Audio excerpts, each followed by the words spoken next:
થઈ ગયા અને મોહમ્મદ પૈગંબરનો સંપર્ક પણ આની સાથે જેરુસલેમની સાથે હતો. તો આ સંદર્ભે આ ત્રણેય ધર્મોની એક પુણ્ય ભૂમિ મેળવવા માટે ખાસ કરીને ખ્રિસ્તી અને મુસ્લિમ સંપ્રદાયો વચ્ચે જે યુદ્ધો થયા એને ક્રુઝેડ્સ કહેવામાં આવે છે, એટલે કે એ ધર્મયુદ્ધો હતા. આ ધર્મયુદ્ધો લગભગ 200 વર્ષ સુધી ચાલે છે. એટલે કે 11મી સદીથી લઈને 13મી સદી સુધી આવા કેટલાય ધર્મયુદ્ધો થાય છે અને એનાથી પેલી યુરોપની ચેતના એ પ્રગટે છે.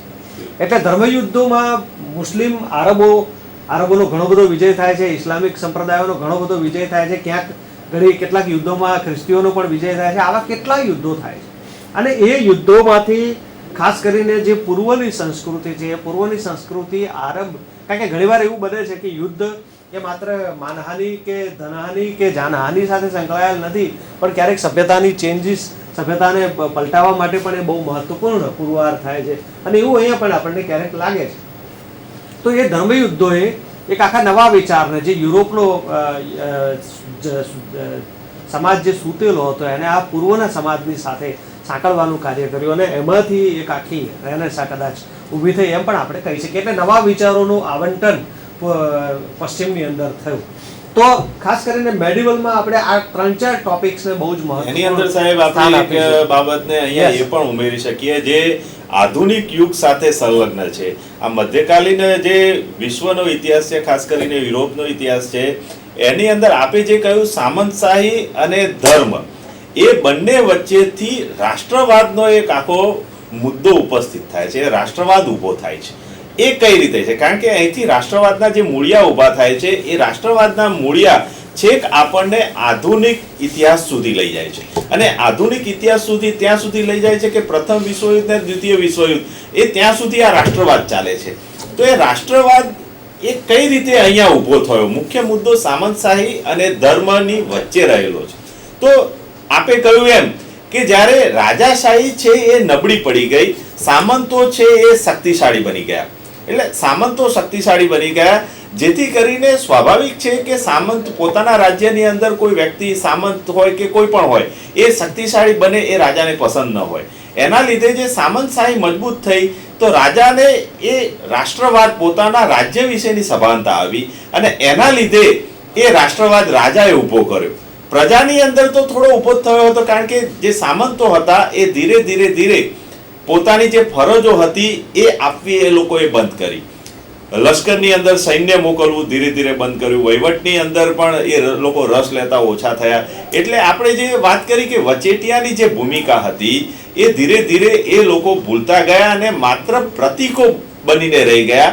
એટલે કે એના લીધે એવું થયું કે પ્રજા છે એની અંદર પણ પોતાના રાજ્ય પ્રત્યે પોતાની સ્થિતિ શું એ વિશે સભાન બની હતી. એટલે રાષ્ટ્રવાદનો જે મુદ્દો છે અને એની અંદર પછી ધીરે ધીરે આ રાષ્ટ્રવાદ છે તે ઉગ્ર બનતો ગયો, અતિ બનતો ગયો અને જ્યારે કોઈ પણ બાબત આવે છે, જ્યારે અતિ થઈ જાય છે એટલે એના ગંભીર પરિણામો ઉદ્ભવી શકે છે અને એ ગંભીર પરિણામો આપણે પ્રથમ વિશ્વયુદ્ધની અંદર આગળ ચર્ચા કરીશું સાહેબ. હા, તો આપણે મધ્યકાલીન વિશ્વની હમણાં જ ઇન્ટરેક્ટિવ બોર્ડ પર થોડીક ચર્ચા કરતા હતા. હવે ભારતના સંદર્ભમાં મધ્યયુગ જુદો છે અને વિશ્વના સંદર્ભમાં મધ્યયુગની આખી પરિભાષા જુદી છે. મધ્યયુગમાં કયા કયા મહાન રાજ્યો થઈ ગયા? જો ભારતમાં જોવું હોય તો આખો સલ્તનત કાળ અને મુગલ કાળ આખો મધ્યયુગમાં આપણે લઈ શકીએ. અને 15મી-16મી સદીમાં હું જરાક યુરોપની રેનેસાની વાત પછી કરીશ, પણ એક મહાન એક સિદ્ધાંત જેને રાષ્ટ્ર રાજ્યનો કન્સેપ્ટ કહે છે, એક ભવ્ય રાજાશાહીનો યુગ ફરી એક વખત શરૂ થઈ રહ્યો. ખાસ કરીને તમે ભારતમાં આ સમયે અકબરને જોઈ શકો છો. એ જ સમયે તમે યુરોપમાં, ઇંગ્લેન્ડમાં એલિઝાબેથને જુઓ છો. એ જ સમયે તમે ફ્રાન્સમાં લુઈ 14માને જુઓ છો. એ જ રીતે તમે રશિયામાં મહાન પીટરને પણ જુઓ છો અને એ જ રીતે તમે પ્રશિયામાં મહાન ફ્રેડરિક ત્રીજાને પણ જુઓ છો. આ એક કન્સેપ્ટ રાષ્ટ્ર રાજ્યનો આવ્યો. હવે રાજાશાહી બળવત્તર બની રહી હતી અને ફરી એક વખત એક મહાન રાજાશાહીનો યુગ, જેણે મધ્યયુગનું પતન કર્યું હતું અને રાજાશાહીને પુનઃસ્થાપિત કરી હતી, એ આખો યુગ નવો શરૂ થઈ રહ્યો હતો. એ પૂર્વે યુરોપમાં જે એક મહાન ઘટના બની એ આખા વિશ્વ માટે ચેતના સ્વરૂપ જાણે હતી. એણે યુરોપને તો અંધકારમાંથી પ્રકાશમાં લાવ્યું, પણ એણે વિશ્વને પણ એક નવી દિશા આપી. રેનેસાં શબ્દ આખી એવી મહત્વપૂર્ણ બાબત છે. ઘણીવાર આપણે ચર્ચા કરતા હોઈએ છીએ કે પુનર્જાગૃતિ છે, પુનઃસ્થાપન કરવું એવો એનો અર્થ થાય છે, પણ રેનેસાની અંદર આપણે જોઈશું કે રેનેસાની અંદર કેટલી બધી નવી બાબતો હતી. એટલે જૂનું જે હતું મહત્વપૂર્ણ હતું. દાખલા તરીકે ગ્રીકો રોમન જે સભ્યતા હતી, જે ભાષાની ગરિમા હતી, જે મહાન સાહિત્યનો વારસો હતો, ડેમોક્રેસીનો વારસો હતો, લોનો વારસો હતો, એની જગ્યાએ લો અહીંયા ભૂસાઈ ગયો છે. સાહિત્ય અને કલાના જે રૂપો છે એ પણ બદલાઈ ચૂક્યા છે સામંતશાહીને કારણે. એને પુનઃસ્થાપિત કરવાની એક તરફ વાત હતી, તો બીજી બાજુ નવીન આખી, જેમ હમણાં મેં વાત કરી હતી કે ક્રુઝેડ્સને કારણે નવીન વિચારો યુરોપમાં આવી ચૂક્યા હતા. એટલું જ નહીં, કાગળની શોધને કારણે છાપખાનું પણ આવી રહ્યું હતું, અને સાયન્સ અને ટેકનોલોજીનું એક માનસ તૈયાર થઈ રહ્યું હતું. એક વૈજ્ઞાનિક અભિગમ કેળવવાની એક આખી મથામણ પણ એની સાથે સાથે ચાલી રહી હતી. એટલે રેનેસાને આપણે માત્ર રીબર્થ નથી કહેતા, એની સાથે કેટલીક નવી બાબતો જે આ સાયન્સ અને ટેકનોલોજી સાથે સંકળાયેલી હતી, જે એણે ભાષાના ધોરણે બહુ મોટું મહાન કાર્ય કર્યું. અને છાપખાનું આવવાને કારણે બાઇબલ જે રીતે નવું લખાયું ત્યારે યુરોપીય પ્રજાને ખબર પડી કે ધર્મે એમનું કેટલું બધું શોષણ કર્યું છે. બાઇબલમાં જે સિદ્ધાંતો પ્રસ્થાપિત થયા છે એનાથી ધર્મગુરુઓ કેટલા ચલિત છે. અને નવજાગૃતિ જે ઇટાલીથી શરૂઆત થઈ, ઇટાલીમાં દાંતેને એમણે ડિવાઇન કોમેડીને એ બધું લખ્યું, અને ત્યાર પછી જે રીતે આ એક આખી પ્રોસેસ શરૂ થઈ, એ પ્રોસેસનો અંત આપણે 2 ઘટનામાં જોઈએ છીએ. એક ઘટના છે ધર્મ સુધારણા. નવજાગૃતિની સીધી અસર આપણે ધર્મ સુધારણામાં જોઈએ છીએ, અને એની સીધી અસર વૈજ્ઞાનિક અભિગમ કેળવવા તરફ જોઈએ છીએ, અને એમાંથી ઊભું થાય છે એક નવું વિશ્વ, જેને આપણે ભૌગોલિક શોધખોળો કહીએ છીએ. આ સમયમાં મહાન ભૌગોલિક શોધખોળો થાય છે. એટલે યુરોપ જાણે કે પોતાના મર્યાદિત જ્ઞાનમાંથી વિશ્વજ્ઞાન તરફ, પોતાની મર્યાદિત ચેતનામાંથી વિશ્વચેતના તરફ આગળ વધે છે. અત્યારે આપણે એમ કહીએ છીએ કે આ આખો યુગ ગ્લોબલાઇઝેશનનો છે, પણ મોટા વિદ્વાનો એમ કહે છે કે એ સમયે પણ ગ્લોબલાઇઝેશનની પ્રોસેસ શરૂ થઈ ચૂકી હતી. અને આપણે જ્યારે ભારત ગુલામ બન્યું એમ કહીએ છીએ, ત્યારે ચોક્કસ આપણે એ કહીએ છીએ કે એ આ ગ્લોબલાઇઝેશનનું આ પરિણામ હતું. તો પરમાર સાહેબ, આપણે આખી શરૂઆત કરીએ છીએ રેનેસાથી લઈ અને છેક 20મી સદીના અંત સુધીના ઇતિહાસની. બરોબર છે સાહેબ. આમાં એવું છે કે આપણે આગળ વાત કરી હતી અગાઉના લેક્ચરોમાં, જે રીતે આપણે વાત કરી કે શું તૈયાર કરવું એના કરતાં શું છોડી દેવું એ ખૂબ અગત્યનું છે. હવે જ્યારે આપણે પહેલાં જ ચર્ચા કરી કે આ જે કોર્સ છે તે ખૂબ જ લાંબો કોર્સ છે. હવે જ્યારે લાંબો કોર્સ હોય અને એની અંદર જ્યારે હવે આપણે તૈયારી પૂરેપૂરી કરવાની છે, ત્યારે અગત્યના મુદ્દા કયા કયા છે એ આપણે જરા જોઈ લેવું પડે. શરૂઆતમાં એનું વાંચન કરી લેવું જોઈએ. તો આપે જે આધુનિક વિશ્વના ઇતિહાસની વાત કરી અને એમાં નવજાગૃતિની જે વાત કરી, એ નવજાગૃતિનો ટોપિક તો ખૂબ અગત્યનો છે જ. સાથે સાથે ભૌગોલિક શોધખોળો છે, એની સાથે પછી આવે છે ઔદ્યોગિક ક્રાંતિ આવે છે, પછી વિશ્વની જે ક્રાંતિઓ છે જુદી જુદી, એ ક્રાંતિઓની વાત તમારે કરવી પડે. ખાસ અગત્યની વાત છે પ્રથમ વિશ્વયુદ્ધ, દ્વિતીય વિશ્વયુદ્ધ, એની સાથે રાષ્ટ્રસંઘ, સંયુક્ત રાષ્ટ્રો, એની સાથે ઠંડુ યુદ્ધ પણ આવી જાય. એની વચ્ચે જે અગત્યનો મુદ્દો છે જર્મની અને ઇટાલીનું એકીકરણ છે, પૂર્વીય પ્રશ્નો છે, દૂર પૂર્વનો જે કેટલાક પ્રશ્નો છે જે આપણે લગભગ ભણતા હોતા નથી, એની વાત આવી જાય. તો આટલા જે ટોપિક છે ખાસ અગત્યના છે. અને એની અંદર પણ હું સાહેબ જે વાત કરું તો જ્યારે વિદ્યાર્થીઓએ જે અગત્યના મુદ્દાઓનો બિલકુલ તૈયારી કરવી હોય તો કયા કયા મુદ્દાઓ તો એમણે બિલકુલ વાંચી જ જવા જોઈએ. સૌથી પહેલાં એનું વાંચન કરી લેવું જોઈએ, જેથી કરીને એ બીજા ઇતિહાસ સાથે એનો જે તાદાત્મ્ય કેળવાય છે. તો પુનઃજાગૃતિ, ધર્મ સુધારણા, પ્રથમ વિશ્વયુદ્ધ, બીજું વિશ્વયુદ્ધ, જર્મની અને ઇટાલીનું એકીકરણ, એની સાથે રાષ્ટ્રસંઘ અને સંયુક્ત રાષ્ટ્રો, આટલા ટોપિક તો એણે વિશ્વના ઇતિહાસની અંદર બિલકુલ એને તૈયાર હોવા જોઈએ, જેથી કરીને જે એક બેઝિક પાયો જેને કહી શકાય યુરોપના ઇતિહાસનો યા તો વિશ્વના ઇતિહાસનો, એ કન્સેપ્ટ બિલકુલ એનામાં ક્લિયર હોવો જોઈએ. હવે જ્યારે આપણે વાત કરતા હતા કે ધર્મ સુધારણાની જ્યારે આપણે વાત કરીએ, હવે યુરોપની અંદર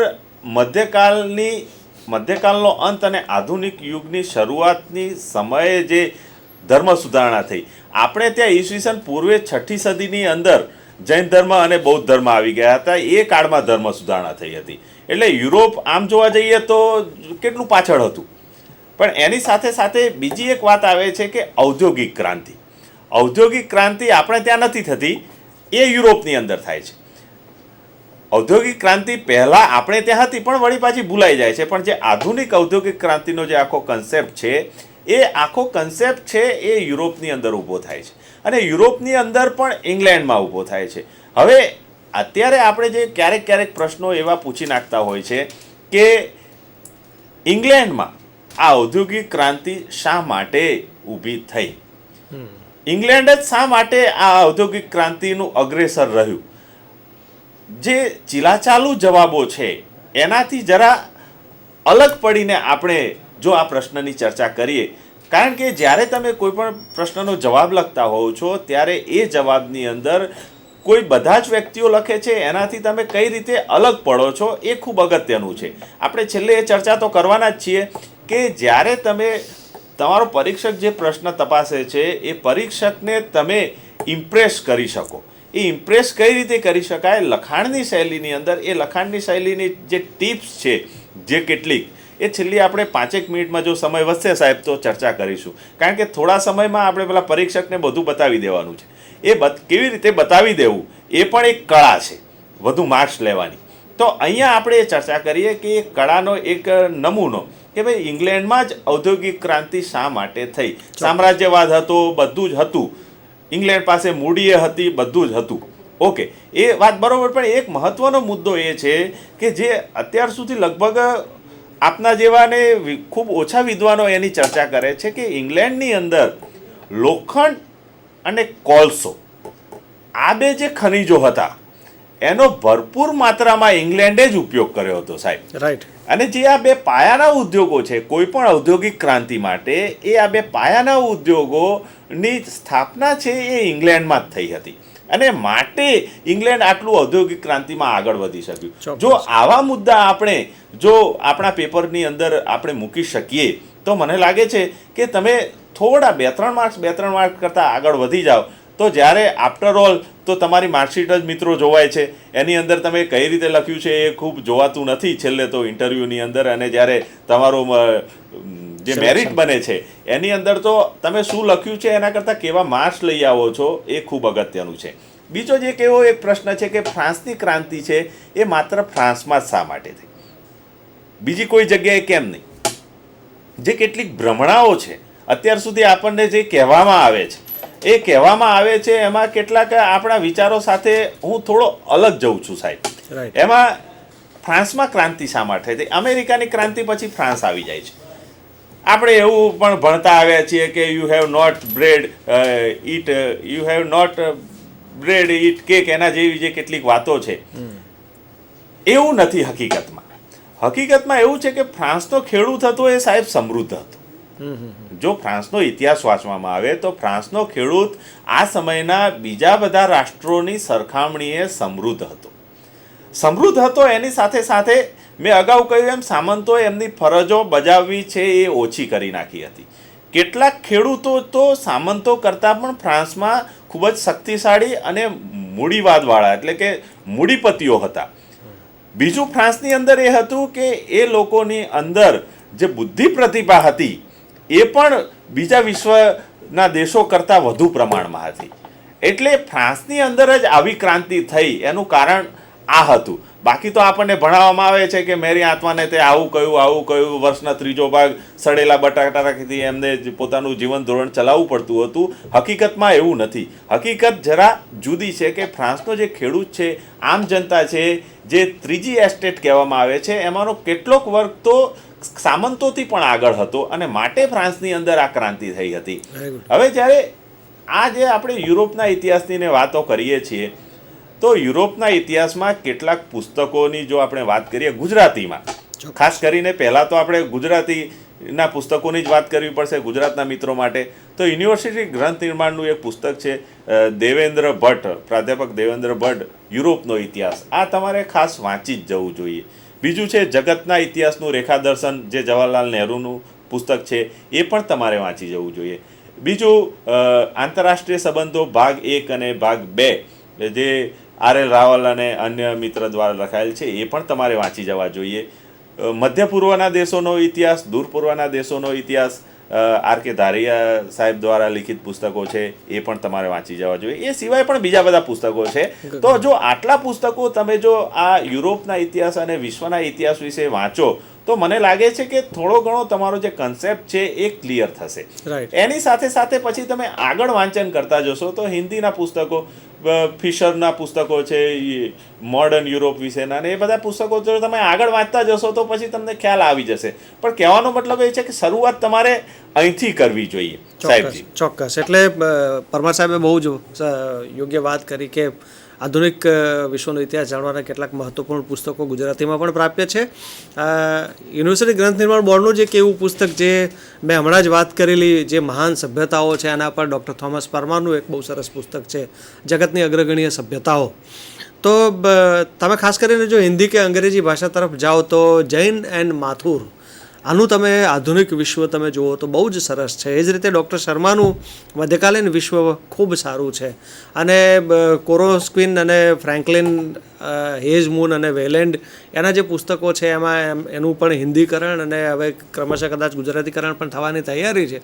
પણ હિન્દી ભાષામાં તમને એ પુસ્તકો ચોક્કસ મળી રહે છે અને એ દિલ્હી યુનિવર્સિટી દ્વારા પ્રકાશિત થયા છે. તો પ્રાચીન વિશ્વ, મધ્યકાલીન વિશ્વ અને આધુનિક વિશ્વના કેટલાક પુસ્તકો આપણી પાસે પ્રાપ્ય છે. જે સાહેબ વાત કરતા હતા એ આખી પેટર્ન જે છે એ આધુનિક વિશ્વની પેટર્ન એ એક રૂપરેખા પ્રમાણે એક તવારીખવાર આખી ઘટના બનતી જાય છે. એટલે કઈ રીતે યુરોપ આખા વિશ્વનું હાવી થાય છે અને વિશ્વ ઇતિહાસ પછી યુરોપનો ઇતિહાસ કેમ બની જાય છે. ઘણીવાર આપણે એમ ચર્ચા કરતા હોઈએ છીએ કે હિસ્ટ્રી આખો યુરોસેન્ટ્રિક છે. યુરોસેન્ટ્રિક એટલા માટે છે કે યુરોપમાં થયેલા જે પરિવર્તનો છે એણે આખા વિશ્વમાં પરિવર્તનો લાવ્યું અને યુરોપ વિશ્વનું અધિપતિ બન્યું. ખાસ કરીને આપણે જોઈએ છીએ કે એજ ઓફ ડિમાર્કેશનથી સ્પેન અને પોર્ટુગલ વચ્ચે જે ભાગ પડ્યા અને સ્પેને ખાસ કરીને પશ્ચિમ વિશ્વ ઉપર અને પોર્ટુગલે પૂર્વ વિશ્વ. જે એક મુદ્દો બીજો છે અહીંયા, એક આખું એક ચેપ્ટર જો આપણે એની અંદર ઉમેરી શકીએ તો એ છે કે વિશ્વનું યુરોપીયકરણ. રાઈટ. વિશ્વનું યુરોપીયકરણ. ક્યારેક ક્યારેક પ્રશ્નો પણ આવા પૂછી નાખતા હોય છે કે વિશ્વનું યુરોપીયકરણ કઈ રીતે